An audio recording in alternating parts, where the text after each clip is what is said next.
This story is about a spy in the shadows that changed governments and the way millions of people live right now. The career of the CIA agent was marked by secrecy, intrigue, and danger, and his involvement in taking down governments, interrogating some of the most controversial figures in modern history, and the drug cartels is shrouded in mystery. Some say he was a hero, working tirelessly to protect American interests in the face of communist threats. Others say he was a monster, willing to do whatever it took to achieve the agency's goals, even if that meant sacrificing innocent lives. The life of this man comes straight out of a Hollywood spy movie. In this episode, we'll explore the life and career of Felix Rodriguez, examining his time in the CIA and his involvement in some of the 20th century's most controversial events.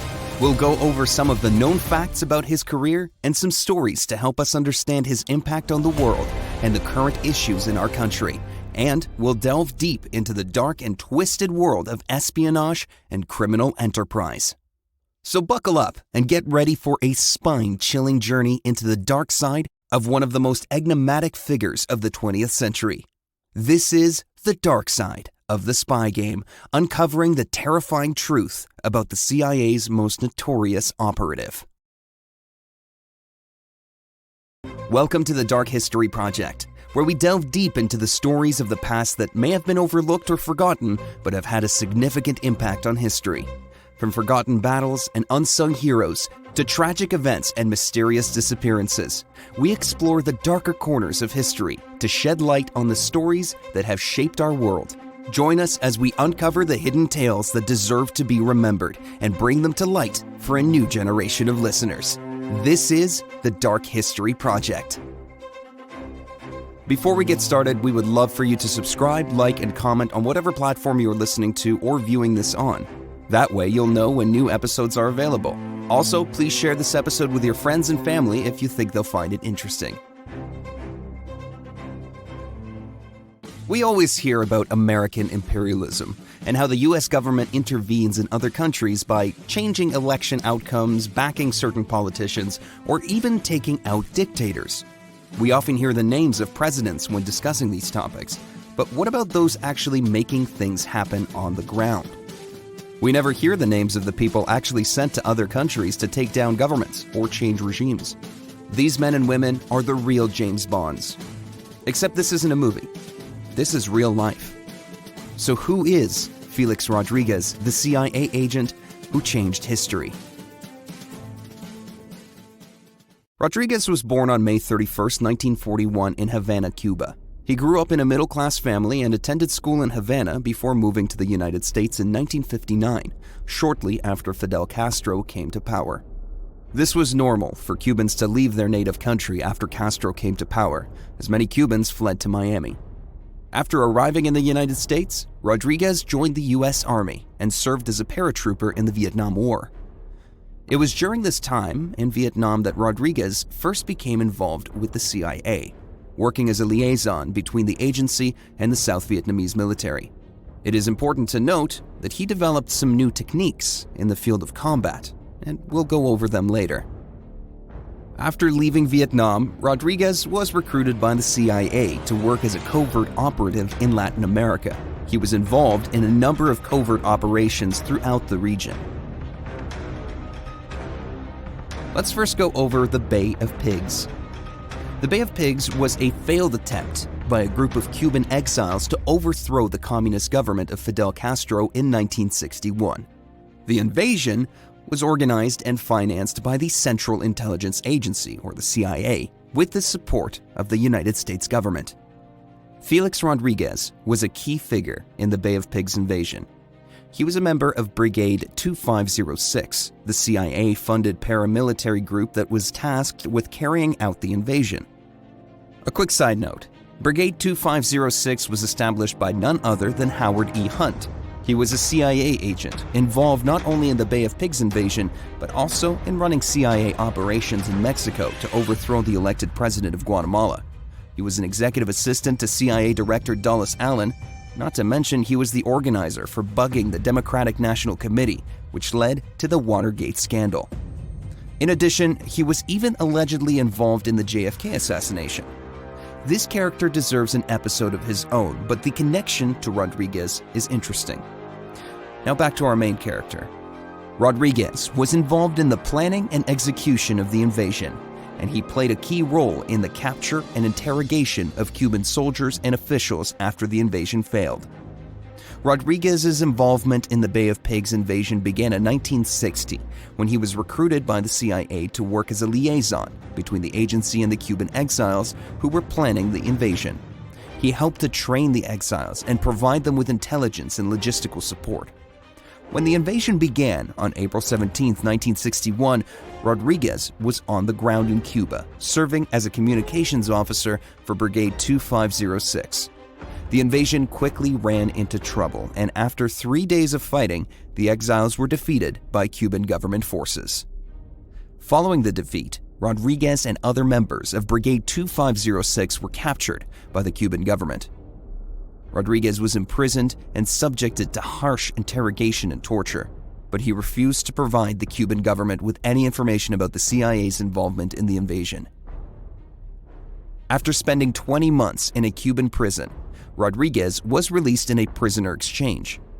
He went on to become a CIA operative and was involved in a number of covert operations throughout Latin America. You have probably heard of why JFK was blamed for the failed invasion. Many theories surrounding his death point the fingers at the Cubans who took part in the invasion. Let's take a look at why. First, the invasion was a humiliating defeat for the United States. The Cuban exiles who were supposed to overthrow Fidel Castro were quickly defeated by the Cuban army, and the invasion was over in just a few days. This made the United States look weak and incompetent, and it damaged Kennedy's credibility. Second, the invasion was seen as a betrayal of the Cuban people. The exiles who were involved in the invasion were mostly anti-Castro Cubans who had fled the island after Castro came to power. They believed that the United States would help them overthrow Castro and restore democracy to Cuba. However, the invasion was a failure, and the Cuban people were left to suffer under Castro's rule. Third, the invasion was seen as a reckless act that could have led to a wider conflict. The United States was at the height of the Cold War with the Soviet Union, and the Bay of Pigs invasion was seen by some as a provocation that could have led to a war between the two superpowers. The invasion not only damaged Kennedy's credibility, but also had a lasting impact on US-Cuban relations. In addition, some people were also mad at JFK because they believed that he had been misled by the CIA about the chances of success. The CIA had assured Kennedy that the invasion would be successful, but it turned out to be a disaster. This led some people to question Kennedy's judgment and his ability to make decisions about foreign policy. Now, let's move on to his involvement in the capture of Che Guevara. Felix Rodriguez also had a vital part in the capture and execution of Che Guevara, a Marxist revolutionary who played a key role in the Cuban Revolution. In 1967, Guevara traveled to Bolivia to foment a communist revolution there, but he was captured and executed by Bolivian government forces with the help of the CIA and Rodriguez. Rodriguez was already a seasoned CIA operative by the time he became involved in the capture of Guevara. He had been involved in a number of covert operations throughout Latin America. In Bolivia, Rodriguez was serving as a CIA advisor to the Bolivian government. He helped to coordinate the government's efforts to capture Guevara and his band of guerrilla fighters who were operating in the rugged terrain of Bolivia's mountainous regions. Rodriguez played a key role in Guevara's capture. He was present at the scene when Guevara was captured by Bolivian forces on October 8, 1967. After Guevara was captured, Rodriguez interrogated him and provided information to the Bolivian authorities that helped them to extract information from Guevara. Guevara was executed on October 9, 1967, and Rodriguez was one of the few people who witnessed his death. In the years that follow, Rodriguez became a controversial figure, with some viewing him as a hero who helped to rid Latin America of a dangerous communist revolutionary, while others saw him as a symbol of American imperialism and interventionism. In interviews, Felix Rodriguez discussed the final moments of Che Guevara. He said he tried to intervene in the execution, and he told Che Guevara himself what was about to happen and that he couldn't do anything about it. Che Guevara thanked him and shook his hand before being executed. Despite the controversy surrounding his role in Guevara's death, Rodriguez continued to work for the CIA and was involved in a few more covert operations throughout the 1970s and 1980s. Not surprisingly, he played another key role in the Vietnam War. He served as a liaison between the CIA and the South Vietnamese military, providing intelligence and logistical support to the anti-communist forces fighting in the war. Rodriguez arrived in Vietnam in 1963 and was initially tasked with setting up a covert radio network to provide communications between the CIA and the South Vietnamese military. He later became involved in a number of covert operations throughout the country, including sabotage missions against North Vietnamese targets. One of Rodriguez's most notable contributions to the war effort was his involvement in the Phoenix program, a CIA-led counterinsurgency campaign that aimed to root out communists, sympathizers, and members of the Viet Cong guerrilla forces. Rodriguez was one of the program's top operatives and was responsible for organizing and carrying out a number of targeted assassinations and other operations. In addition to his work with the Phoenix program, Rodriguez also served as an advisor to several senior South Vietnamese military officials, including General Nguyen Ngoc Loan, who famously executed a Viet Cong prisoner on the streets of Saigon during the Tet Offensive. One of the tactics Rodriguez came up with during the Vietnam conflict was flying helicopters so low and right above the trees that the enemy didn't know where the helicopters were coming in from, easily surprising them. Rodriguez's experience in Vietnam had a profound impact on him. He later described the war as the most important event of my life and said that his time in Vietnam had taught him the importance of loyalty and duty. On to another operation that took place in Latin America. Felix Rodriguez was also involved in the CIA's efforts to destabilize the government of Chile and overthrow its democratically elected president, Salvador Allende, in 1973. Allende, a socialist who had come to power in 1970, was viewed by the United States as a threat to its interests in Latin America and was targeted for removal by the Nixon administration. Rodriguez was one of the CIA operatives who was involved in a number of covert operations aimed at undermining Allende's government. He helped to fund and train opposition groups, disseminate propaganda, and foment social unrest. One of the most notable operations that he was involved in was the financing and coordination of a truckers' strike that paralyzed the Chilean economy and created widespread chaos. In addition to his work in Chile, Rodriguez was also involved in the broader covert campaign to destabilize left-wing governments throughout Latin America. He was a key figure in the so-called dirty wars that were waged against leftist rebels and political dissidents in countries like Argentina, Nicaragua, and El Salvador.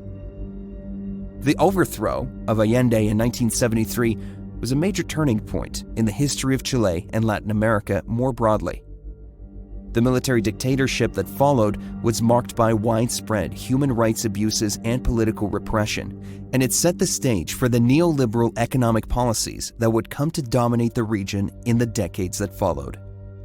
Despite the controversial nature of his work in Chile and other countries, Rodriguez remained a committed anti-communist and defender of American interests throughout his career.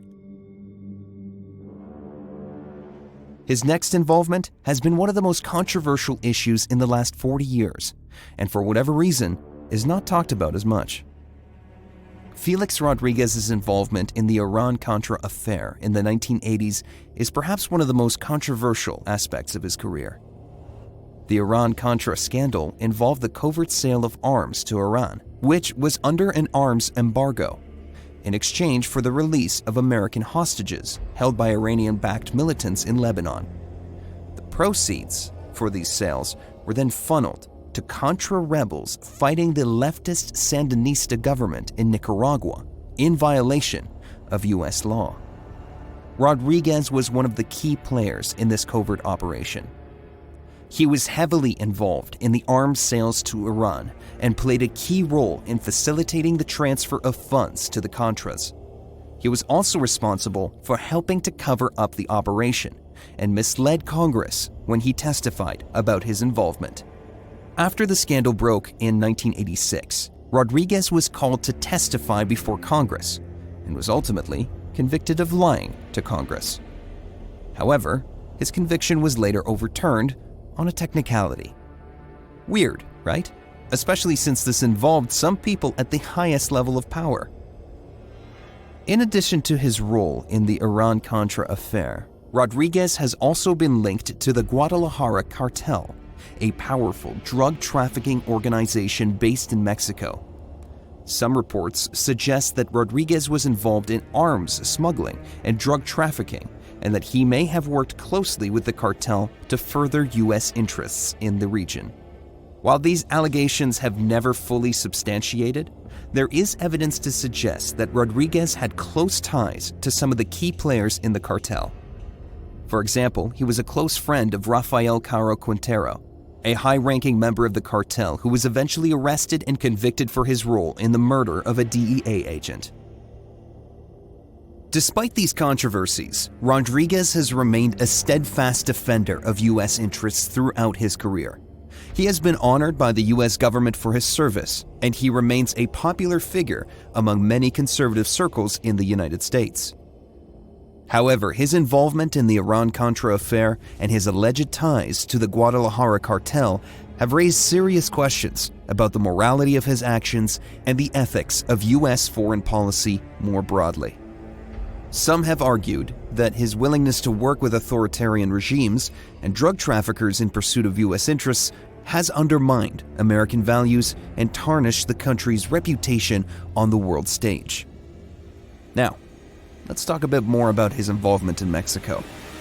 Although he has denied this many times, his ties with the biggest Mexican cartel at the time have multiple credible sources. Let's take a look at Mexico at the time. The main drug being transported by criminal Mexican organizations at the time was marijuana. This was controlled by the Guadalajara cartel, whose leadership included Miguel Angel Felix Gallardo, Rafael Caro Quintero, who created seedless marijuana, and Don Neto Ernesto Fonseca.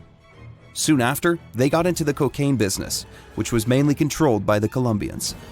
This cartel streamlined the transportation of narcotics into the U.S.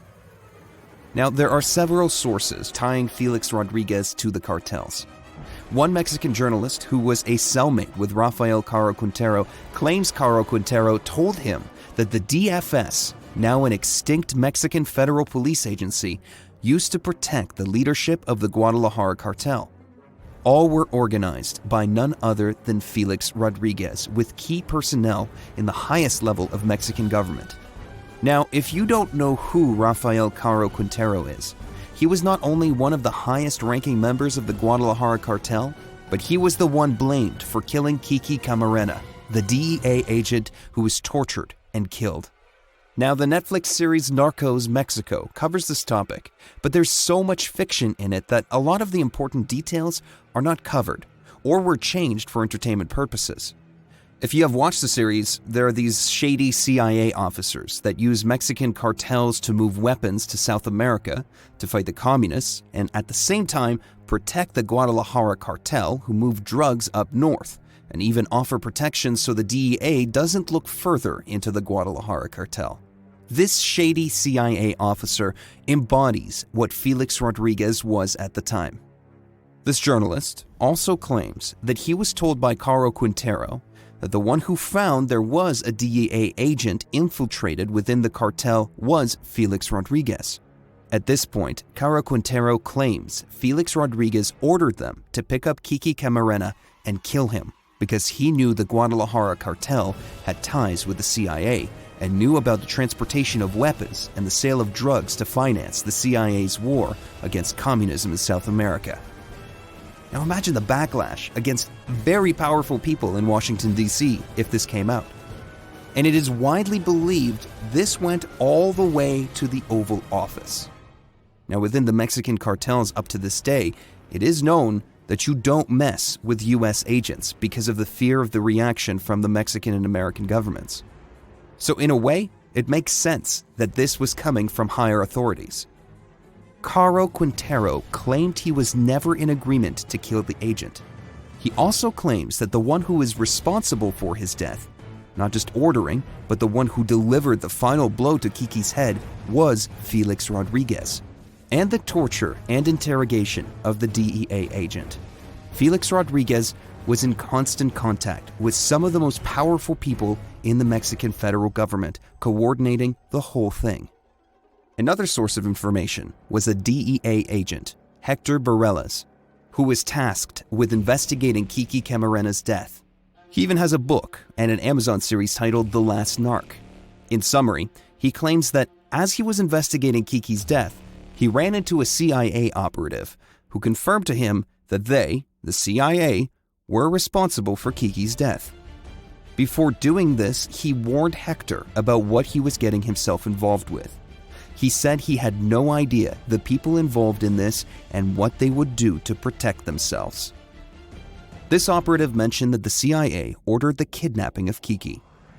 They wanted to know to what extent Kiki or the DEA knew about their operations in Mexico and South America. And this was it. This was the reason why. Now Barelas claims that Kiki knew about a ranch in Mexico that was being used as a jump point to transfer weapons to the south and drugs to the north. But he did not know the CIA was in on it. Now let's think of the implications for a bit. The CIA is using drug money to fund their operations in South America.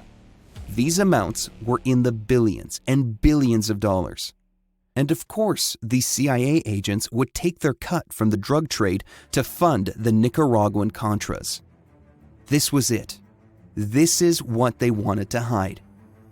In Mexico, there was a name floating around in this case, Max Gomez.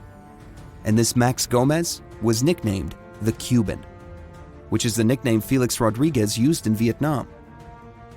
Max Gomez was one of his aliases, and of course, people in Mexico knew the Cuban accent. The last piece of evidence about Felix Rodriguez we want to talk about is a 2013 article in the Mexican journal Proceso by Luis Chaparro and 𝐥𝐤𝐬𝐻. Talks about 2 DEA agents and 1 ex-CIA pilot who assure the murderer of Kiki Camarena was a CIA agent by the name of Felix Ismael Rodriguez. The news came out in this Mexican newspaper, as well as on Fox News. The DEA agents were Hector Barelas, who conducted the Kiki Camarena murder investigation, and Phil Jordan, who was the ex-director of the Center for Intelligence in El Paso, Texas.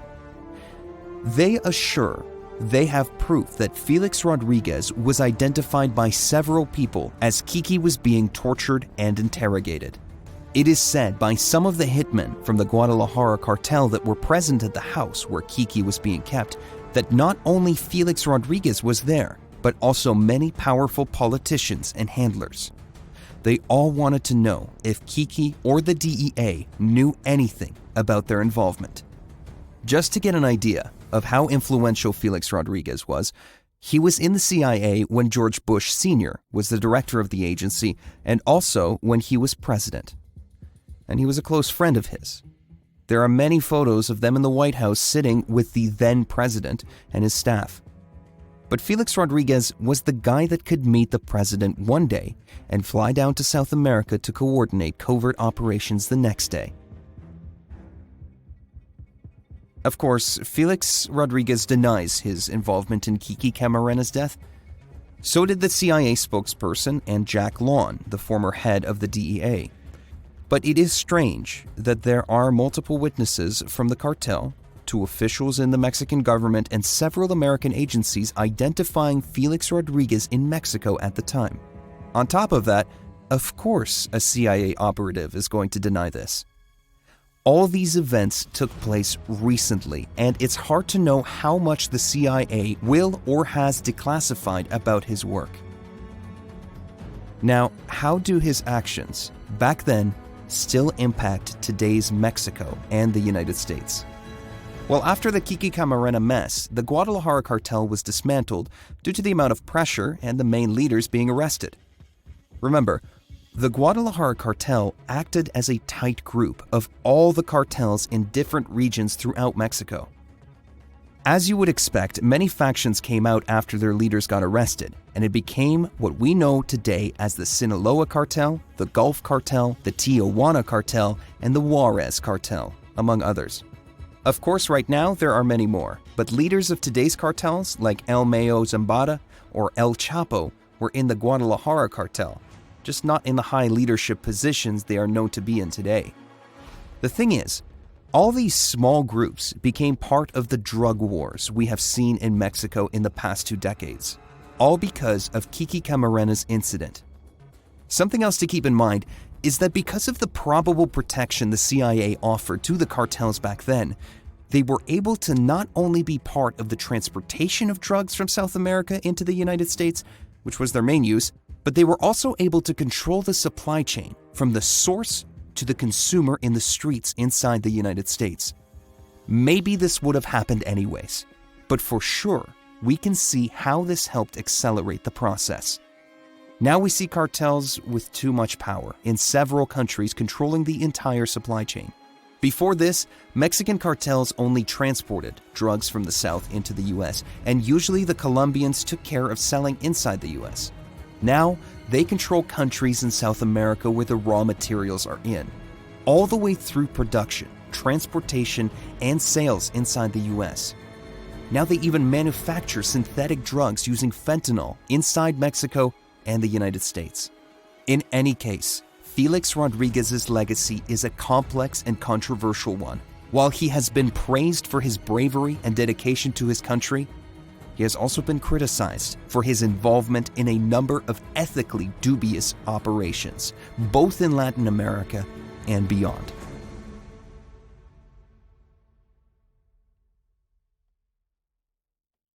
Thank you for being with us for this episode of the Dark History Project. Hopefully we inspired some of you to look further into these characters and stories. Please help us out by sharing, subscribing, or liking this episode. If the platform you are listening to allows for comments, please let us know what you think. Feel free to discuss this topic or what topics you'd like for us to cover in the future. We hope you enjoyed it, and our next episode will come out soon, titled Dark Origins: Power, Wealth, and Dark Rituals. See you then.